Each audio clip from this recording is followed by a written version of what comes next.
A todos. Ayer inauguramos la exposición Big Bang Data y hoy tenemos el honor de tener a José Luis de Vicente y a Olga Subirós para compartir un poco este concepto y que nos muestren y nos cuenten un poco el concepto de Big Bang Data. El espacio Fundación Telefónica, saben que la idea es ofrecer no solamente muestras, conferencias y talleres, sino acercar de forma experiencial todo lo relacionado con la cultura digital y la educación y el uso de las nuevas tecnologías. Y nos parece que esta exposición es una muestra más que acabada de nuestra intención de acercar las nuevas tecnologías a la sociedad. Sin más, José Luis, Olga, los invito. Yo no sé si no les viene mejor poner un...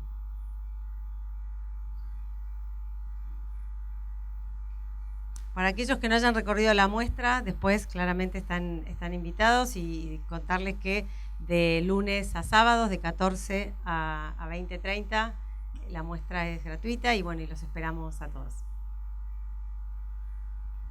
Bueno, muchas gracias, Agustina, y gracias a todos por haber venido aquí.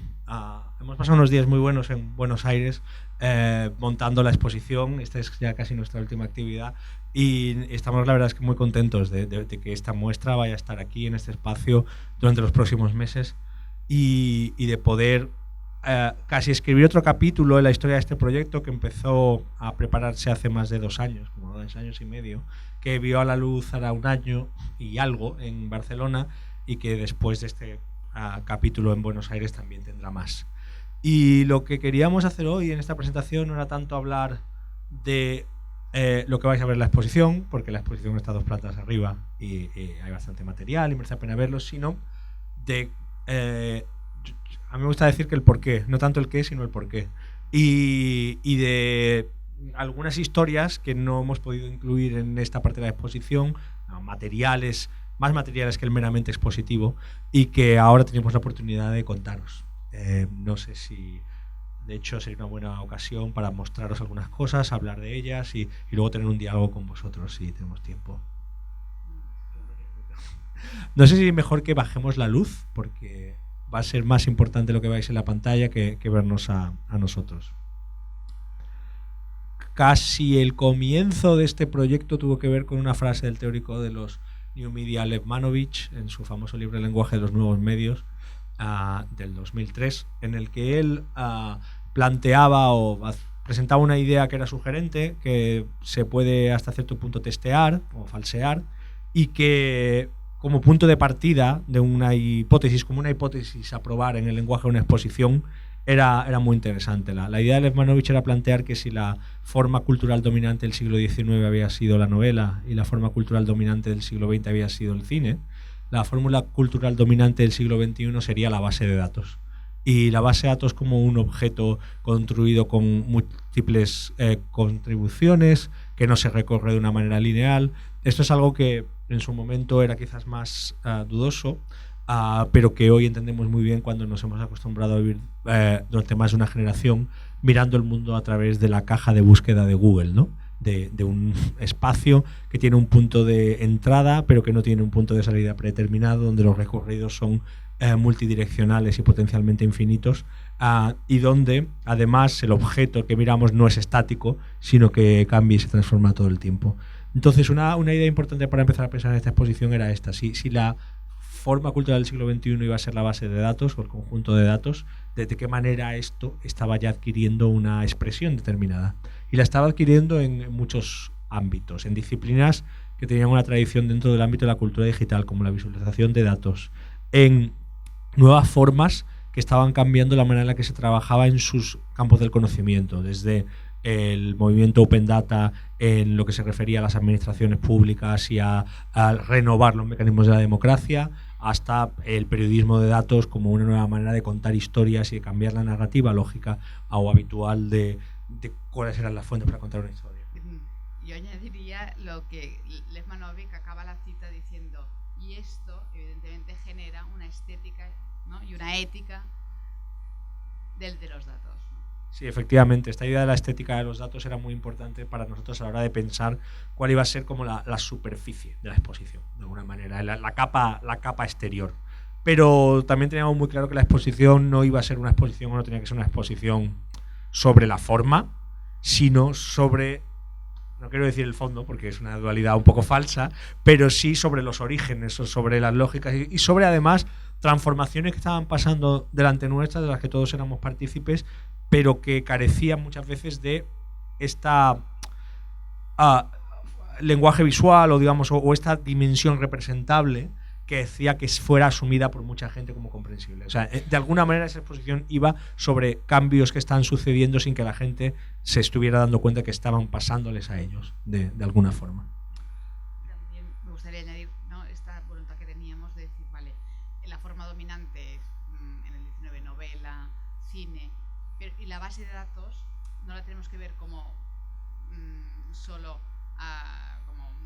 como si fuera una sola, tuviera solo una forma, sino que se despliega de forma múltiple, y es lo que enseñamos en la exposición, y se despliega en forma de proyectos artísticos, productos comerciales, a veces es solo software directamente, y esa variedad de objetos con los que hemos trabajado en la exposición, ¿no?, también es algo como único, y me gusta pensarlo también como absolutamente contemporáneo, ¿no?, que se escapa a esta clasificación tan clara de novela, cine.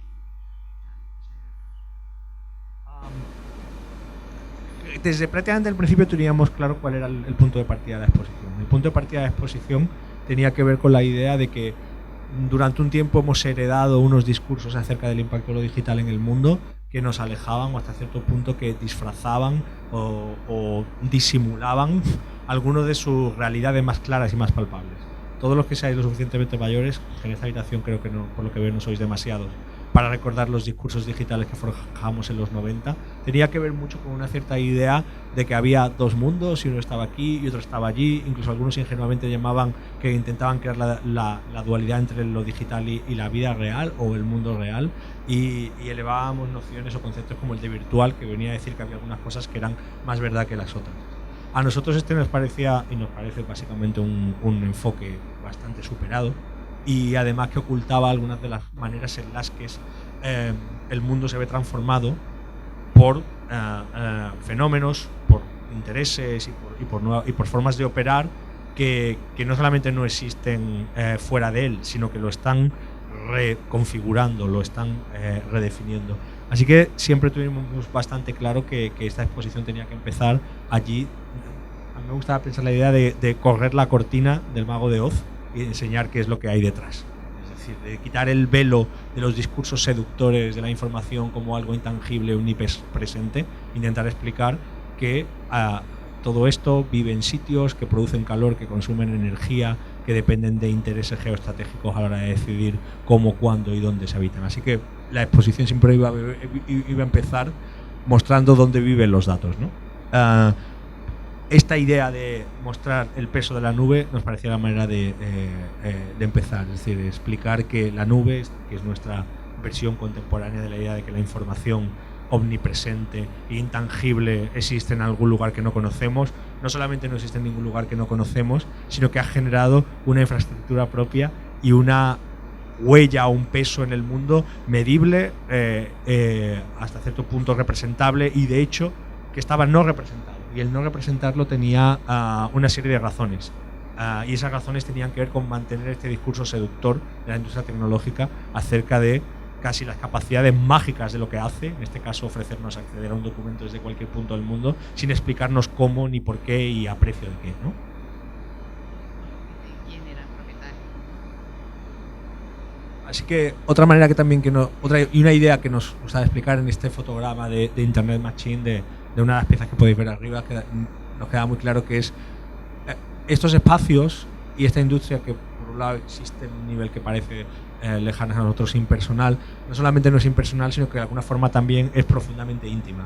O sea, esas luces que veis parpadeando ahí dentro en un servidor, que son las luces de escribir un archivo o de leer un archivo cada vez, somos nosotros, literalmente. Y la idea de que durante centenares de veces al día estamos en contacto directo e íntimo con una de estas instalaciones, es una idea que queríamos explorar y que queríamos mostrar en la exposición. Esta pieza de Timo Arnald es la instalación de vídeo que podéis ver, una de las que arranca la exposición, y que pudimos hacer gracias a la colaboración de Fundación Telefónica, porque como se decía anteriormente, la industria de los data centers es un poco como el club de la lucha. La primera regla de la industria de los data centers es que no hablas de los data centers, ni de dónde están, ni de dónde existen, ni de cómo son, ni siquiera. Eran hasta cierto punto espacios relativamente no representados. Y pensábamos o queríamos trasladar la idea de estar allí y de entender la dimensión espacial, arquitectónica y vivible de estos grandes almacenes de la memoria, del recuerdo, de lo íntimo y de la experiencia. Me gusta pensar que son porque son así enormes almacenes de la experiencia. Pudimos hacer esta película porque Fundación Telefónica nos permitió entrar en uno de los data centers que tiene Telefónica en España, en el más grande que tiene en España, y meter a Timo Arnald, un diseñador, cineasta y realizador inglés, durante 2 días allí para poder mostrarnos esta dimensión del espacio de los datos, del espacio de la información que no conocíamos. Y una cosa que queríamos y que se ve en la película, podéis verla arriba completa, es que no estamos hablando solamente de esta imagen bastante estándar, seductora y más o menos conocida de miles de luces parpadeantes que muestran el mundo de los servidores, sino de miles de cables que conectan con los millones de cables que le dan vuelta al mundo y con las antenas que conectan con las emisiones electromagnéticas que crean una madeja alrededor del mundo. Esto que estáis viendo, que son las baterías en el sótano del data center, que tienen que activarse en caso de que haya un fallo eléctrico, porque lo que es absolutamente esencial y estratégico es que esta instalación nunca deje de funcionar a ningún coste. No vaya a ser que no podamos acceder al tweet o a subir la imagen justo cuando queremos y con la rapidez que queremos. Sería un desastre. Y también que al fin y al cabo esta es una industria mecánica de nuestra era, pero no es necesariamente tan distinta de las industrias mecánicas de la era previa, de la era industrial.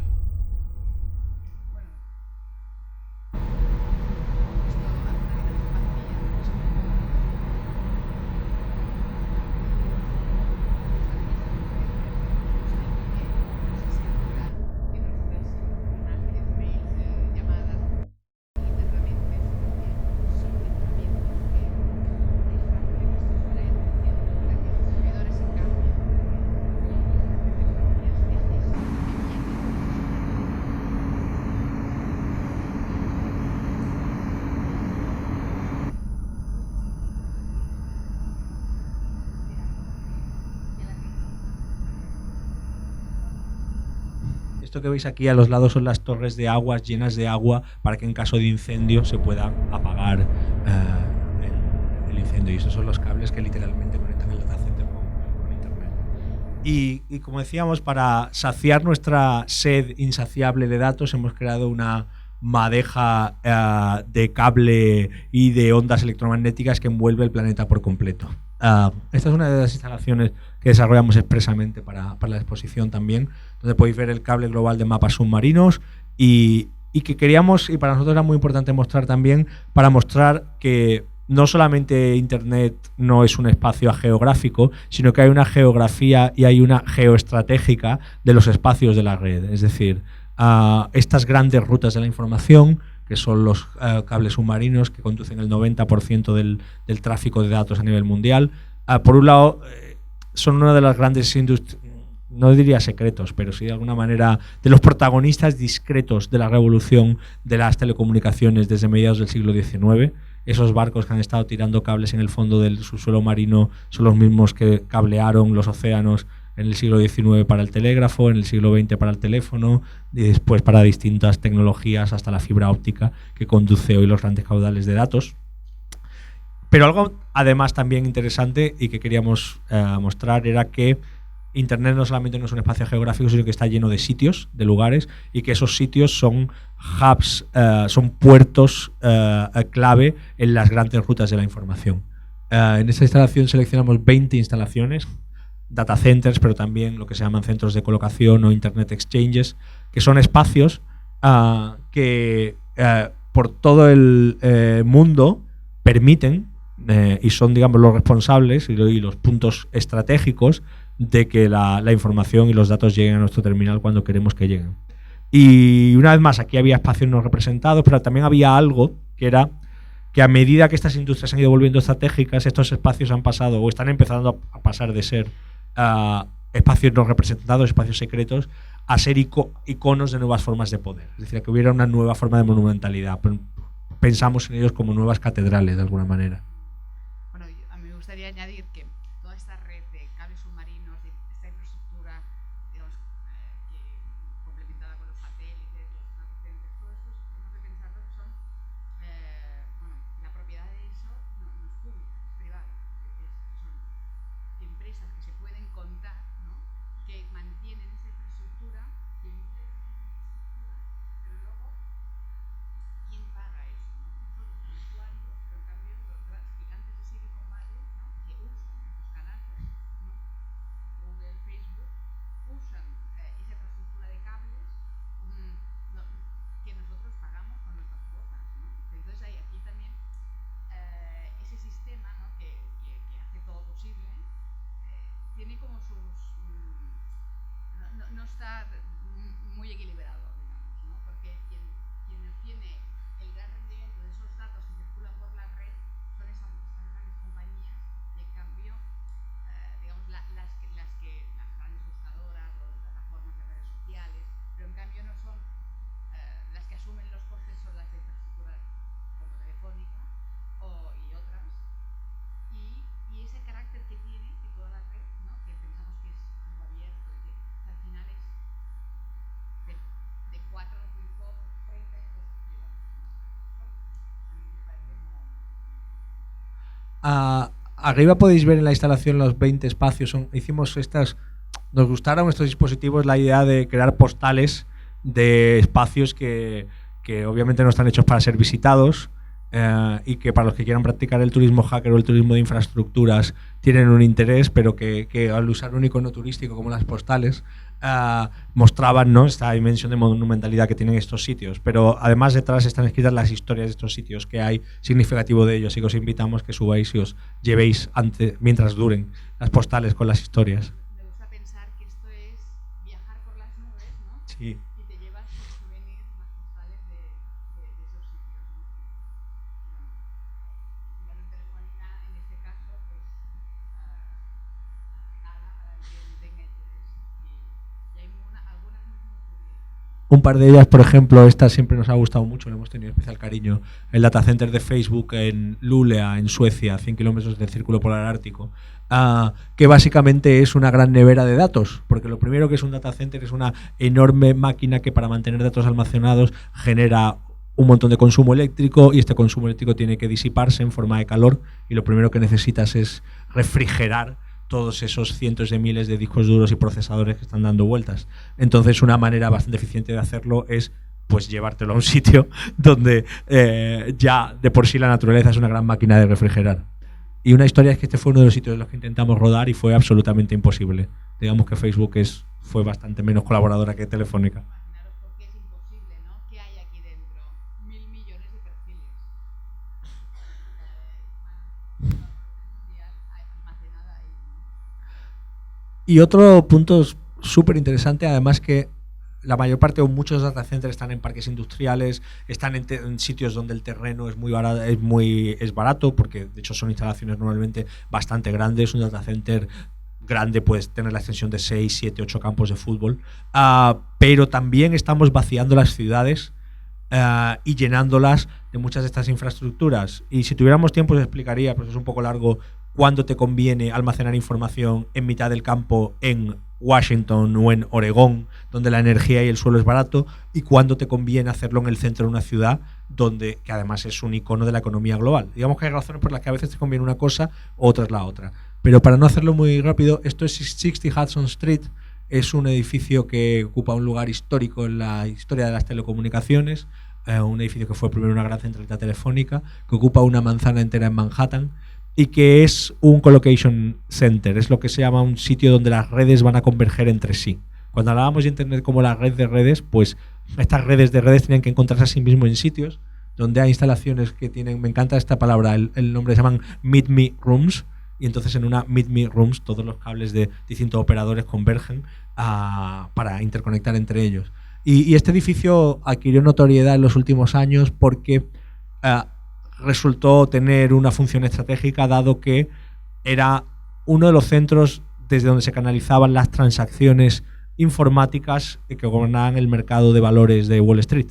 Y esto hacía que de repente la cercanía física a este espacio pudiera tener un valor o pudiera tener unas consecuencias determinadas, porque en un mercado bursátil en el que la mayoría de las transacciones no las realizan personas, sino las realizan algoritmos que se venden y se compran valores los unos a los otros miles de veces por segundo, el estar más cerca físicamente del lugar donde se realizaban esos intercambios podía tener un efecto, es decir, que tu cable fuera 300 metros más corto que el cable de tu competidor podía significar que a lo mejor tú podías ejecutar una orden medio milisegundo más rápido que tu competidor. Y esta es la velocidad del capitalismo global en el año 2015, una que se mide literalmente en milisegundos.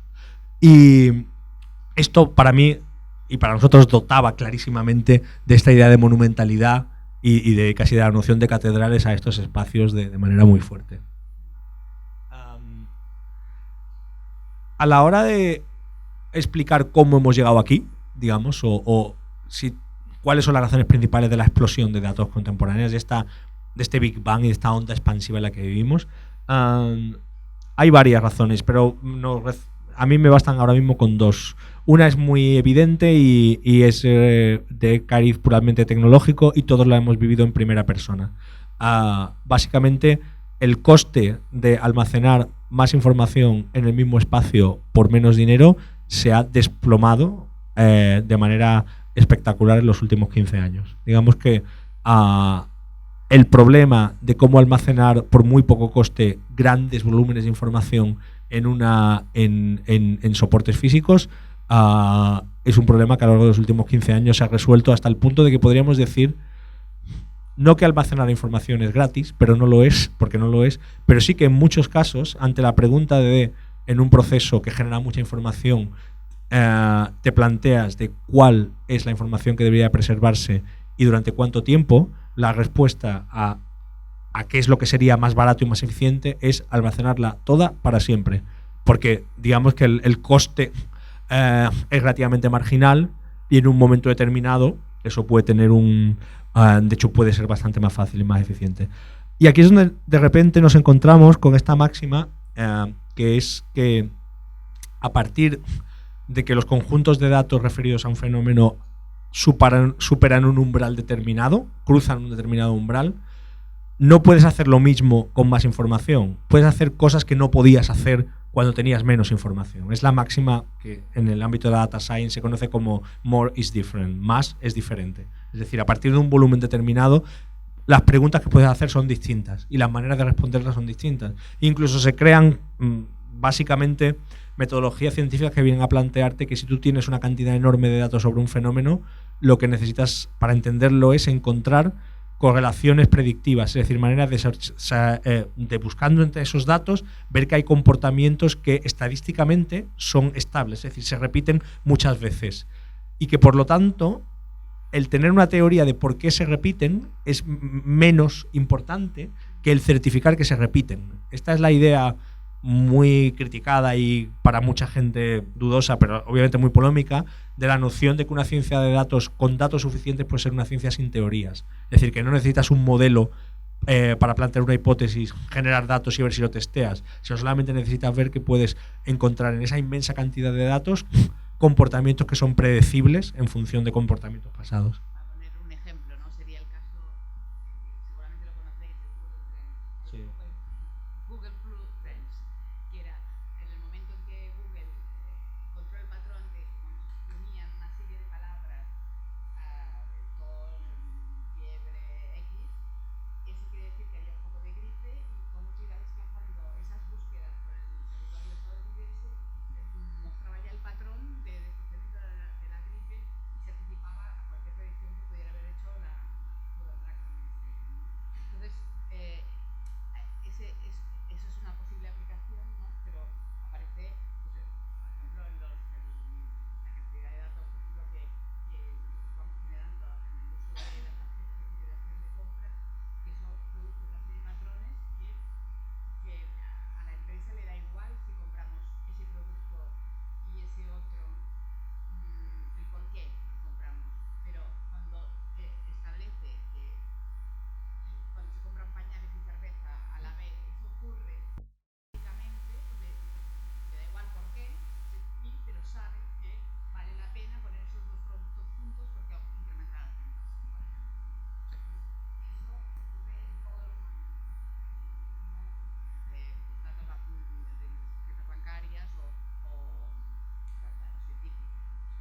esto crea un poco la explosión de interés y también la noción de marketing de Big Data, con la que yo personalmente quiero también tener mucha precaución. Porque digamos que no todas las cosas que podemos decir aquí son cosas que podemos establecer como verdades universales. Estamos un poco tanteando a ciegas al estar en un escenario relativamente nuevo, cuando, como decimos, los volúmenes de información permiten hacer preguntas que antes no se podían hacer.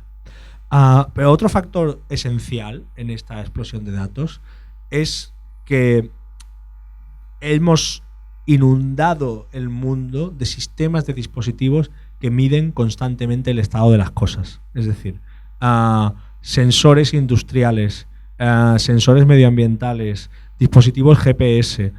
Básicamente el mundo entero constantemente nos está gritando información sobre el estado de las cosas. Y cuando agregamos toda esa información, empezamos a ver una serie de imágenes y empezamos a leer determinadas clases de acciones en el mundo que nunca habíamos podido leer porque se disipaban, digamos, porque no quedaban codificadas, pero que ahora al codificarlas podemos literalmente, como decimos aquí, medir el latido del mundo.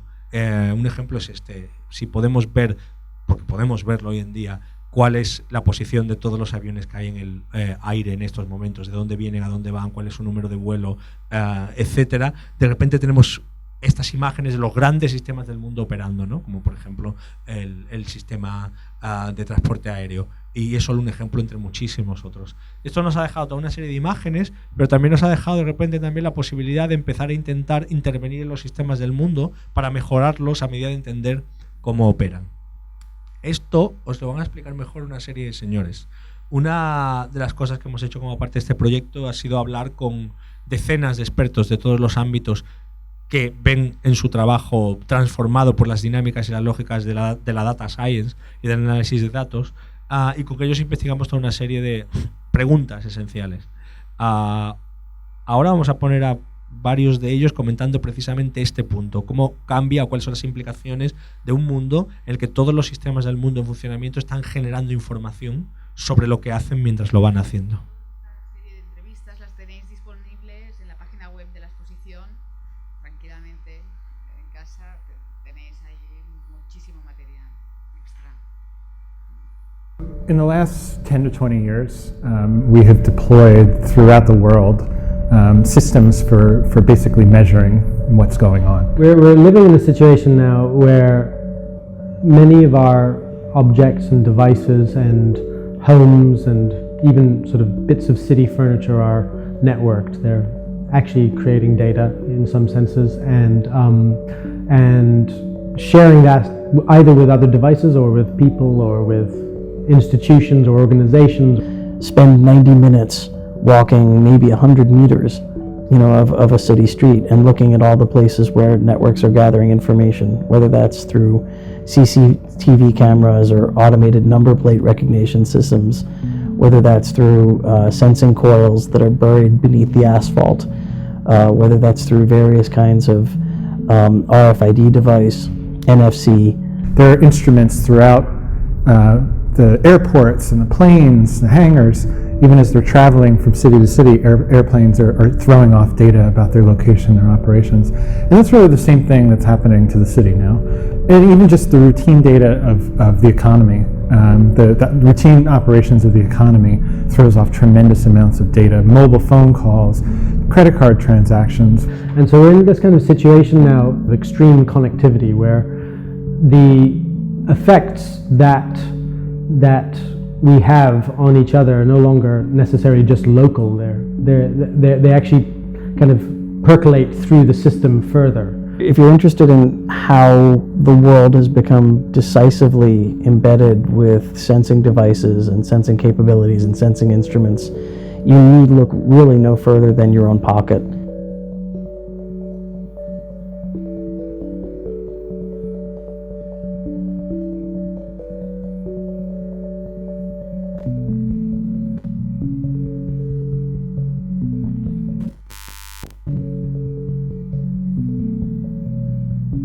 At this point in time, practically everybody in the developed world, something like 70% of everybody in the city has a sensing platform on their bodies at all times that goes where they go.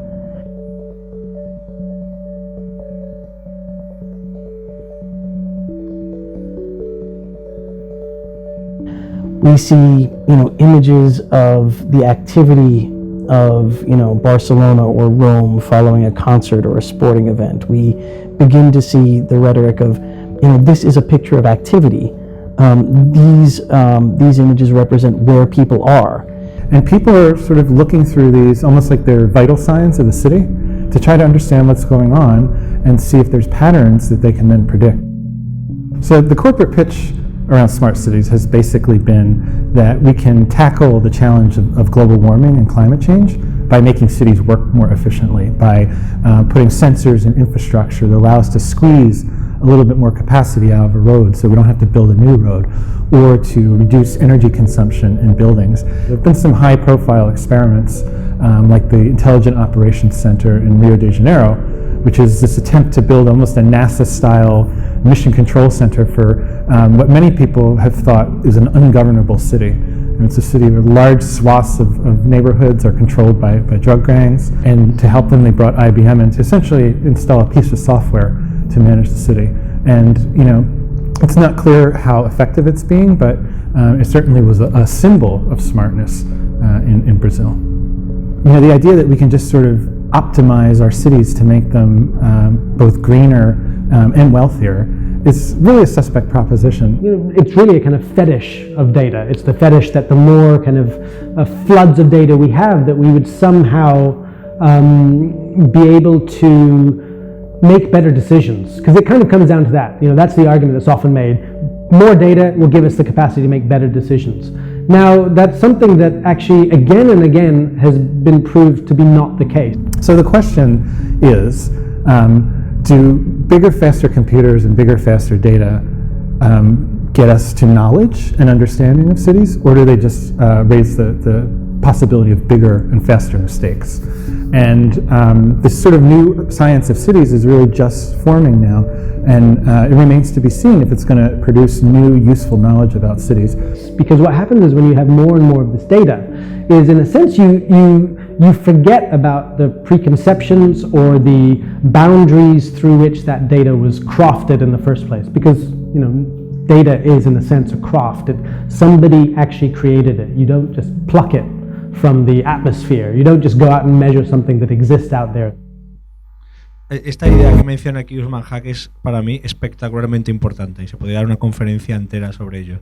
La idea de que los datos es algo que tú de alguna manera sacas de la tierra como si fuera un mineral, porque representan el estado de algo inherente en el mundo, es absolutamente falsa. Los datos son el resultado de un proceso que hasta cierto sentido es un proceso de fabricación, puesto que tú al final mides el número de veces por segundo que te puedes permitir, con la tecnología, con la resolución que te puedes permitir, bajo el régimen legal y el régimen jurídico en el que operas, y por lo tanto que te limita en determinados sentidos.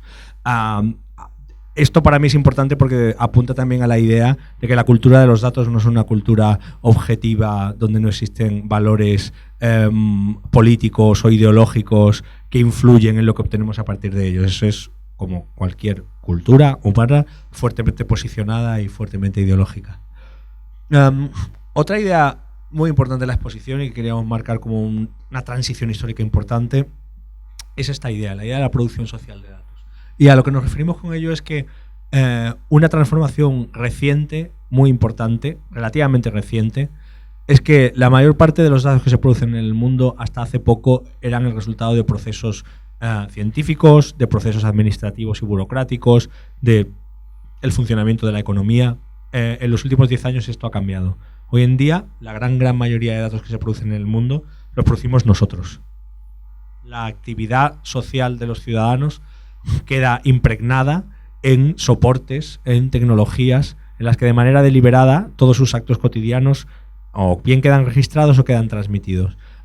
Y todo esto lo que nos está produciendo es la posibilidad de tener grandes almacenes, digamos, y grandes fuentes en el que se depositan nuestros deseos, nuestros intereses, nuestros miedos y nuestros gustos hasta cierto punto. Esta es una de las piezas que podéis ver en la exposición. En este caso la imagen es la foto de Barcelona, donde el fotógrafo belga Eric Kessels recoge el número de fotos que se suben cada 24 horas a Flickr en 2009. El volumen es el volumen aproximado. y muestra cómo estas fotos, por un lado, son un vertedero de la intimidad, es decir, son un montón de acciones colectivas de personas individuales que todas juntas generan una especie de gran basurero de la intimidad y de los momentos de lo cotidiano, pero es también una mina, es decir, es un recurso que mucha gente está empezando a utilizar para intentar entender qué es lo que queremos, qué es lo que pensamos y qué es lo que sentimos. Y esa ha sido una parte también muy importante que queríamos incluir en la exposición.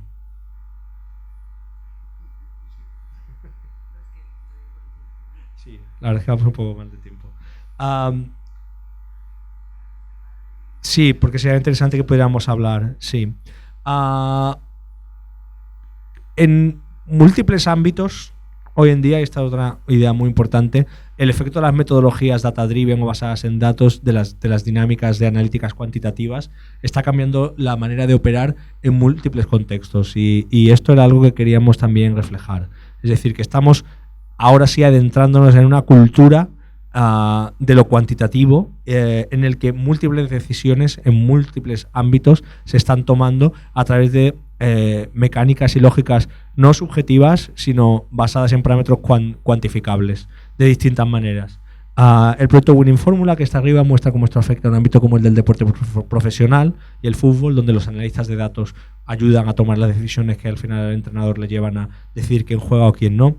Pero si rastreas en los últimos 5 años el número de ámbitos que se han visto afectados en sus maneras de trabajar, en sus maneras de hacer preguntas y tomar decisiones por las lógicas de la ciencia de los datos, realmente el proceso es inacabable. Ese señor es Daniel Wagner, que fue el Chief Analytics Officer de la última campaña electoral del presidente Obama.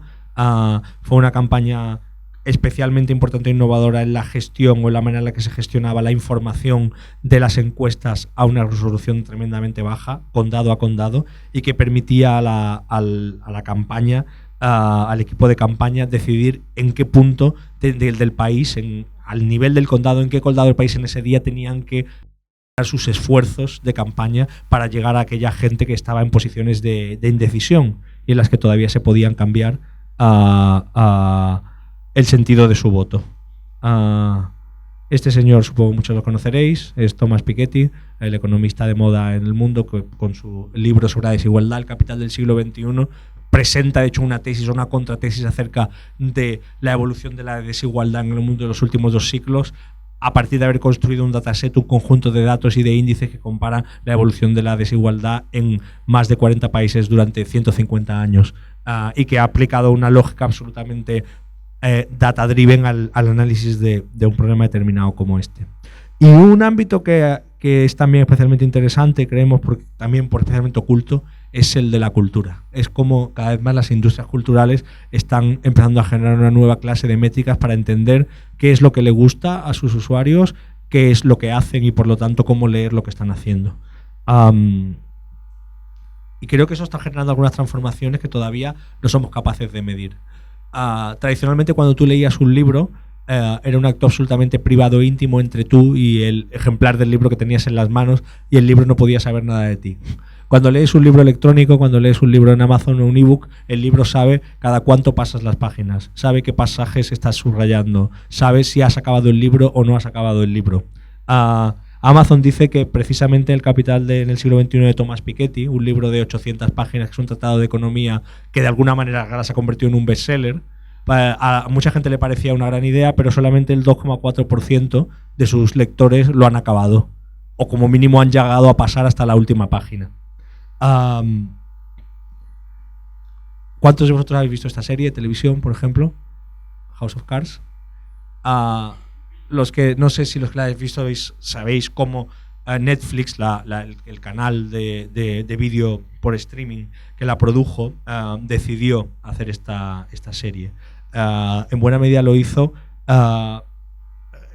un operador como Netflix, es decir, un canal. Hay una dinámica que se repite todo el tiempo en este contexto. A cambio de darte algo, tú le estás dando algo a ellos también. Y Netflix te da películas, pero tú a Netflix le das la capacidad de saber cuándo haces pausa, cuándo haces fast forward, cuándo empiezas a ver una película, si la has acabado o no la has acabado, cuántas de las películas que has visto la han visto también otra gente que ha visto las mismas que tú, o similares, etcétera, etcétera. Netflix, por ejemplo, recoge 30 millones de data points al día, es decir, 30 millones de veces que sabe que sus usuarios hacen pausa, rebobinan, avanzan, paran o dejan de ver una película, de más de 4 millones de personas.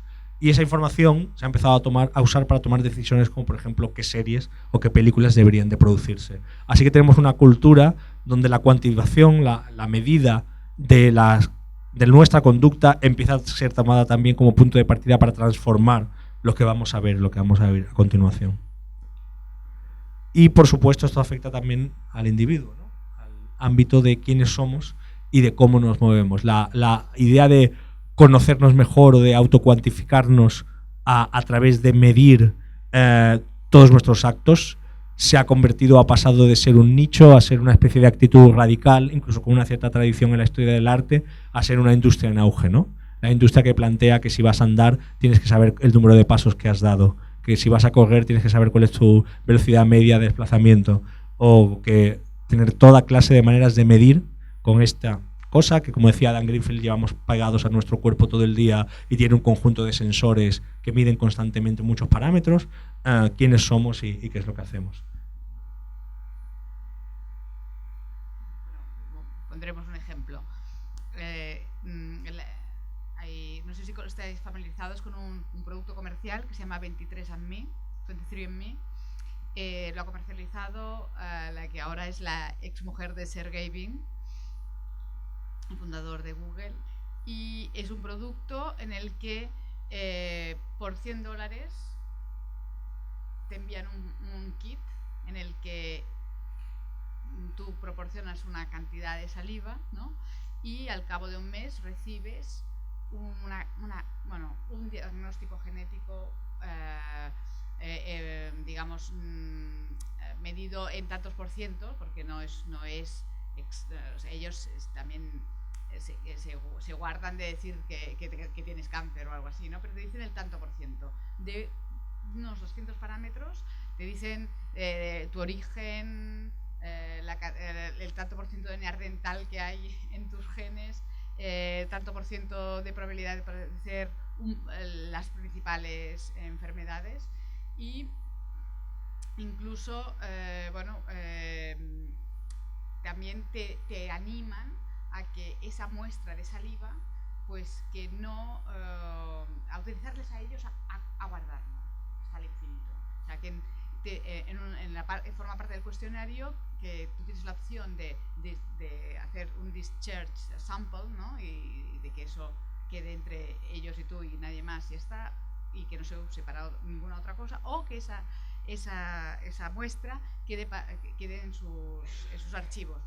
Y lo que te sale en el cuestionario es que eso es not recommended, ¿no? Y te animan pues porque forma parte de un montón de estudios que están haciendo ellos en paralelo con todas esas muestras. De ahí ellos están pues sacando probabilidades genéticas de padecer Parkinson, Alzheimer, todo tipo de estas enfermedades degenerativas. Bueno, todo eso era una industria en auge, en un boom impresionante. Nosotros compramos el kit para la exposición de Barcelona y Madrid, y lo acabamos de comprar, y hicimos un vídeo en el que se explicaba todo ese proceso, y nos llega una carta como compradores de ese kit en el que nos anuncian que la Food and Drug Administration de Estados Unidos ha prohibido ese producto. ¿Por qué? Porque ese producto de alguna manera se está vendiendo como un kit que promete autoconocerte de una forma brutal, pero a la vez está extralimitándose, ¿no? Porque está de alguna manera dando unas recomendaciones o creando una alerta sobre tu salud que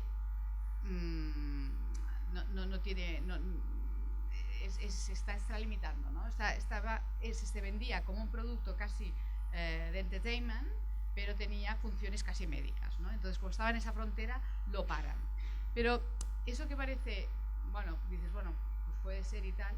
En realidad, a nosotros lo que más nos interesó es, sobre todo, entender que hasta hace poco un análisis genético vale varios miles de dólares, ¿no? Y en el momento en que vale $100, o sea, eso ya está clarísimo para qué lo quieren. O sea, el valor añadido que tienen esos datos es, o sea, $100 es casi como simbólico, lo hubieran podido incluso bajar más. Y eso es lo que viene, ¿no?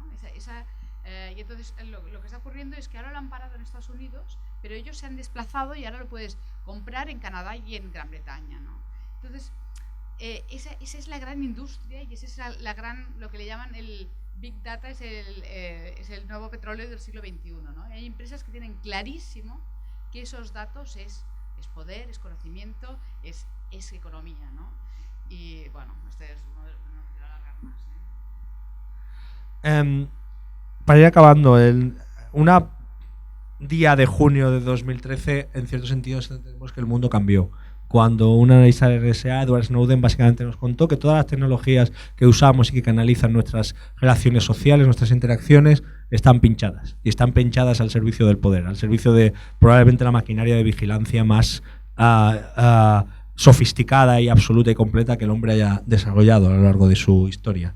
Es curioso cuando decimos que están pinchados, porque si empezábamos hablando de cables submarinos, sabemos por algunas de las revelaciones de Snowden que agencias de inteligencia literalmente pinchan los cables submarinos, sacan el haz de luz que circula por la fibra óptica, lo clonan y crean un haz paralelo para copiar toda la información que circula a través de ellos. Y esto realmente muestra cómo, en buena medida, en este proceso que hemos tenido de ir datificando más aspectos de nuestra vida cotidiana y realidad, también hemos estado ingenuamente colaborando con un proceso probablemente de anulación de nuestro sentido de la intimidad y de la privacidad, pero también de intromisión de las maquinarias de poder en nuestro ámbito más inmediato, de manera más absoluta y terrorífica de la que podíamos haber imaginado.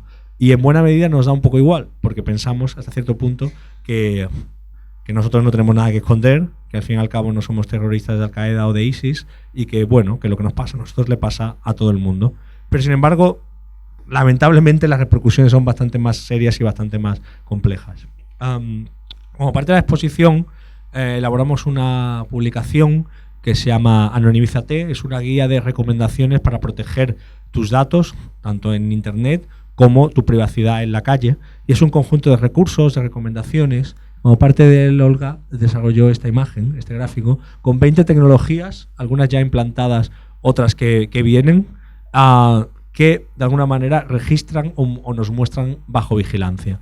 Y algunas de ellas son tecnologías cotidianas que nunca hubieran sido amenazantes, pero que desde el momento en que se conectan, en que se convierten en parte de una red, de repente revelan cosas sobre nosotros que no podíamos haber imaginado. Un ejemplo, por ejemplo, que a mí me parece muy interesante es de los contadores de la electricidad inteligentes, los smart meters, que están sustituyendo a los contadores de la electricidad normales.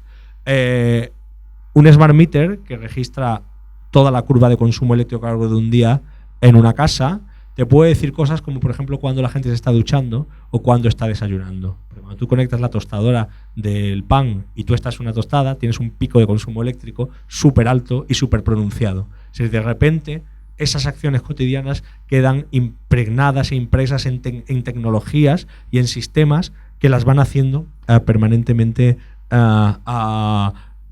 rastreables y registrables. Esto es una tecnología que no veis nunca, pero que a veces te ve a ti y está en los espacios urbanos. Es una cámara que se dedica a rastrear personas y que, por ejemplo, se usa en los centros comerciales para saber cuánta gente pasa por delante de un escaparate a lo largo de un día, ¿no? Y también puede decirte si esa gente está mirando o no está mirando al producto que hay en el escaparate. Te puede decir también durante cuánto tiempo está parado. Te puede decir también, o intenta decirte hasta cierto punto, por ejemplo, si la persona que mira es hombre o mujer. Y cuando explicábamos esto en la exposición, realmente nos dimos cuenta de que esto también es la Smart City. Es decir, esta ciudad de la eficiencia también es una ciudad de eficiencia para quién, ¿no? Y sobre según qué parámetros y sobre según qué principios. Y la exposición quiere ser también un vehículo para tener todos estos debates, pero también para aportar recursos en un momento en que la gente probablemente en muchos casos se encuentra muy detrás de la comprensión de qué son exactamente estas cajas negras en forma de gadgets seductores o de servicios eficaces con los que estamos todo el día y que normalmente no podemos ver cómo funcionan y que no podemos ver qué es exactamente lo que son capaces de hacer y saber de nosotros. Queríamos acabar con otro de los vídeos que preparamos para la exposición hablando con expertos, y este era un vídeo especial porque era un vídeo que de alguna manera resume una parte muy importante de la exposición. La exposición no quería ser ni apocalíptica, aunque en algunos momentos lo es un poco, ni celebratoria y utópica, aunque en otros momentos también lo es. Quiere ser precisamente una exposición que plantee todos los distintos tonos de todas las posibilidades que se abren en este espacio. Y uno de los temas que nos preocupaban especialmente era los riesgos de una cultura excesivamente datacéntrica, es decir, los riesgos de una cultura donde todas las decisiones se toman basadas en datos. Básicamente por el riesgo de que renunciemos a otros valores que no pueden ser computados, que no pueden ser decididos en función de grandes conjuntos de información que residen en un data center. Es decir, que hay valores como la subjetividad, valores como la ambigüedad, que necesitamos preservar y que en muchos casos solamente pueden ponerse en el terreno social, en la esfera social, solamente pueden definir su importancia por procedimientos mucho más imperfectos y mucho más desordenados como la política, ¿no? Y como la negociación política. Para resultar esto, a toda la gente que entrevistamos le hicimos una pregunta, a cada uno le hicimos preguntas distintas en función del tema del que habláramos, pero una pregunta que le hicimos a todos, que era que nos dijeran desde su perspectiva qué era aquello que los datos no podían hacer, qué eran aquellas preguntas que los datos no podían responder. Y esto es lo que nos contaron.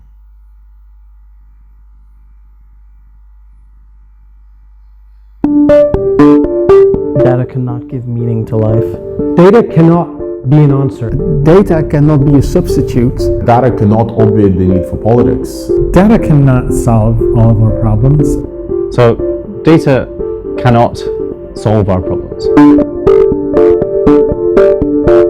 I have an inchoate sense that I'm probably not going to be able to articulate convincingly. It is up to us to use the information that we have to try and address the challenges that we see ahead of us. I personally don't ascribe to any sort of technocratic utopian future where we can use data to solve all problems, because fundamentally it's another tool to help us make better decisions.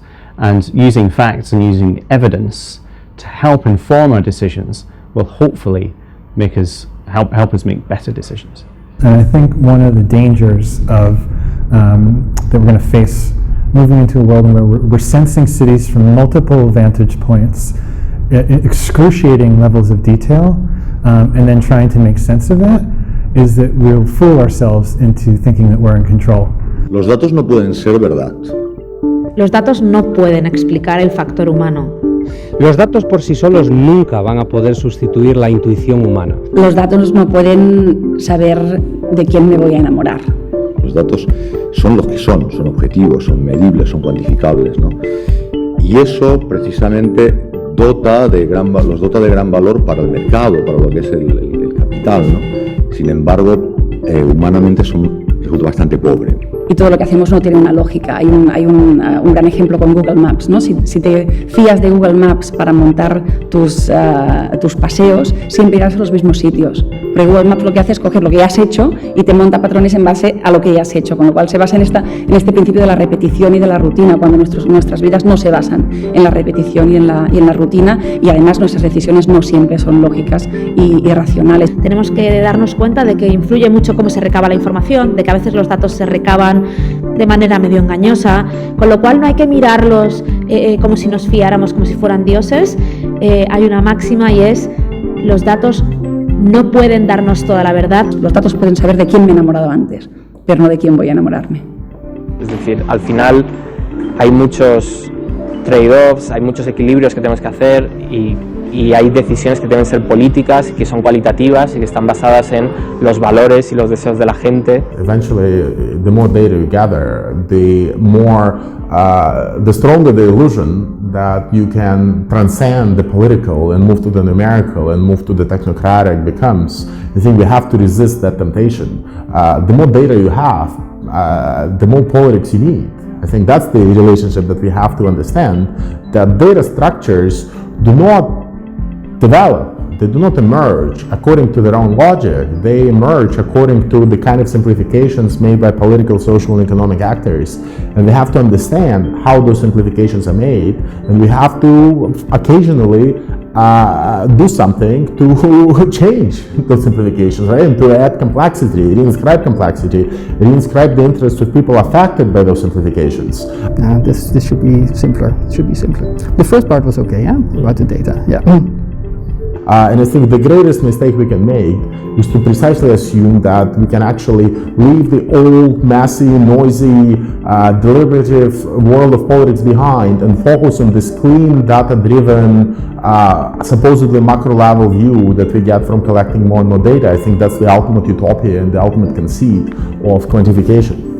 Los datos son solo otra fuente de información que uno puede usar para contrastar la realidad, para hallar esa realidad, para desvelar la realidad que se oculta por detrás de la complejidad. Pero por sí solos no valen para nada, es decir, uno tiene enfrente millones de números, no importa la cantidad de números que uno tenga enfrente de sí mismo, si uno no tiene un método y si uno no sabe qué preguntas se le tiene que preguntar a esos datos, pues uno nunca va a encontrar las respuestas. Muchas veces los datos generan ruido, es decir, no necesitamos tantos datos, lo que necesitamos son los datos correctos. Y ahí me gustaría ver más análisis de datos basado en el problema y no basado en los datos. Data cannot be a substitute for going out to the street and having good dialogue with people, because the data itself will only be partial, and it will measure, you will get what you measure, what you're looking for, and you'll optimize what you measure, and that might not be the real thing. Data cannot be an answer. It can't even be part of the question as far as I'm concerned. In a sense, it is only a byproduct of asking questions, of trying to make sense. And so, as far as I'm concerned, data cannot in itself help us make any kind of decision that's useful. Data can have something to add, but it will be just a small part. Data cannot give meaning to life.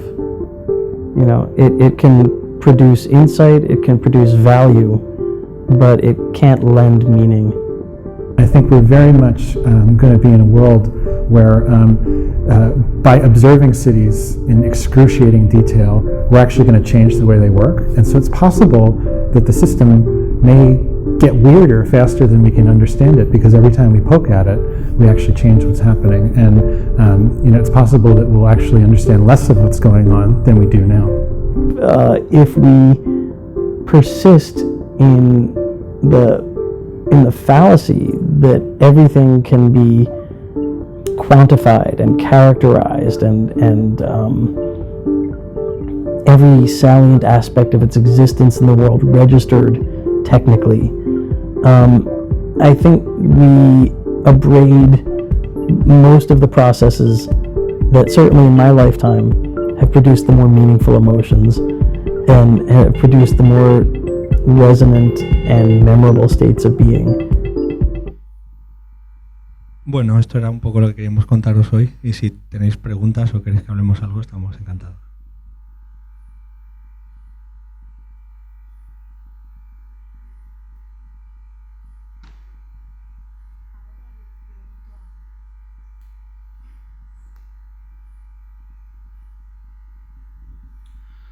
Hola, buenas tardes.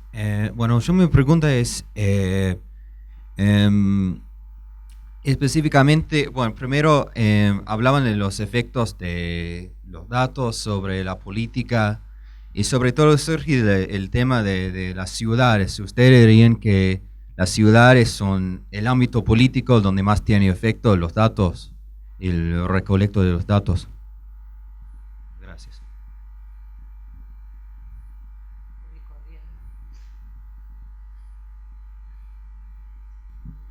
Yo no sé si el ámbito político, por si de luego es un espacio que ha generado muchísimo interés a la hora de cómo se puede ver.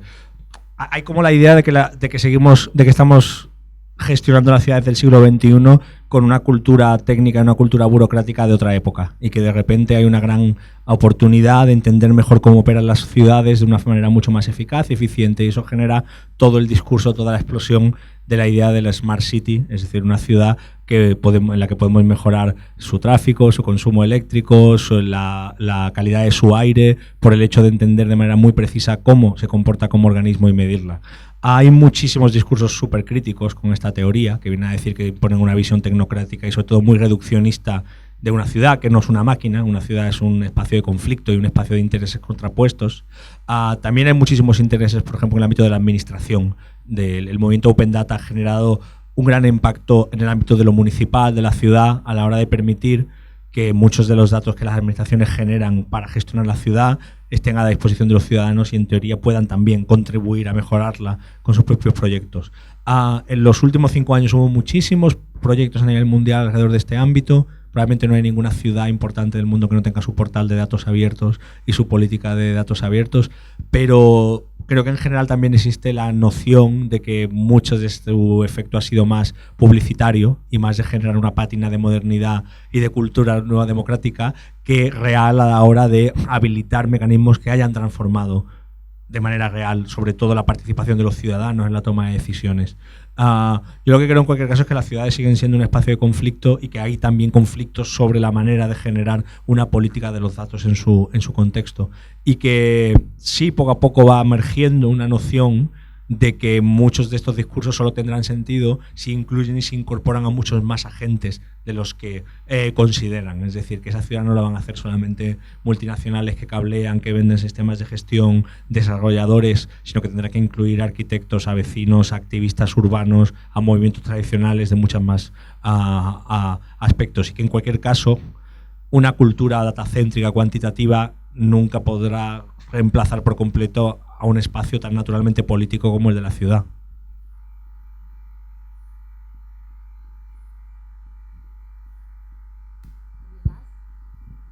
¿Alguna pregunta más?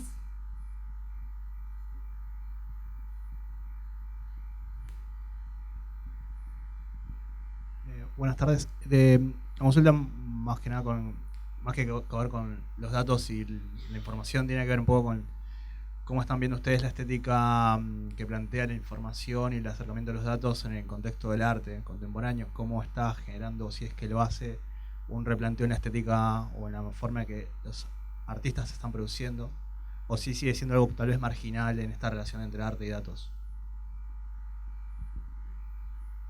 Bueno, en la exposición hay varios ejemplos. Y precisamente los proyectos que mostramos, los mostramos porque nos parecen interesantes y casi que no nos preguntamos si el que hay detrás es un artista o a veces es un artista que también conoce código o se ha unido a un desarrollador de software para producir esa pieza.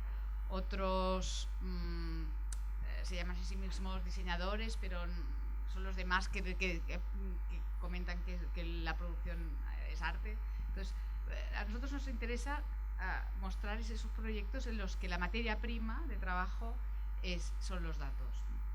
Y como eso ha hecho emerger pues, esas nuevas estéticas, ¿no? Entonces, dentro de ese campo, la visualización de datos con los nuevos softwares que han aparecido producen piezas preciosas, ¿no? Por ejemplo, la de Santiago Ortiz, ¿no? Visualizando, por ejemplo, la novela Rayuela, ¿no? Es de una belleza que realmente entiendes que algo, ¿no? Haciendo ya un bucle con la cita, ¿no? Si en el siglo XIX, XX está la novela, en el siglo XXI, ¿qué es? En el caso de Rayuela y Santiago Ortiz sería una aplicación interactiva que visualiza esa complejidad de esa producción, pero además te permite navegarla, a la vez entender su estructura, cosa que es imposible en el libro. Es imposible que tú retengas todos los saltos que hay, o sea, simplemente te dejas llevar de una página a la otra, descubres que hay una que no tiene link a nada, y en cambio Santiago Ortiz en un espacio interactivo te permite tener todas las lecturas a la vez y jugar con ellas y entender la complejidad, ¿no? Y eso a mí me parece muy, muy interesante y estéticamente precioso, ¿no? No, yo de hecho, a mí una idea que me interesa es que creo que hace 5 o 10 años estábamos bastante más interesados en la estética de los datos y que ahora empezamos a estar más interesados en la política y en la ética de los datos. Es decir, que hay muchos artistas a los que no les interesa ya cuáles son de repente las posibilidades estéticas de un conjunto de datos que por una serie de metodologías se convierten en un objeto estético, sino cuál ha sido el proceso, o sea, discutir y de alguna manera querer adentrar en cómo esos datos se han recogido, por parte de quién, con qué objetivo y qué alternativas a esos pueden existir. De alguna manera discutir y también poner y generar una crítica institucional de los datos, que creo que es algo súper importante. Hay un artista como James Bridle, por ejemplo, creo que lo hace de muchas maneras. ¿Alguien quiere preguntar algo más? ¿No? Bueno, Pues, muchas gracias. Muchas gracias a todos.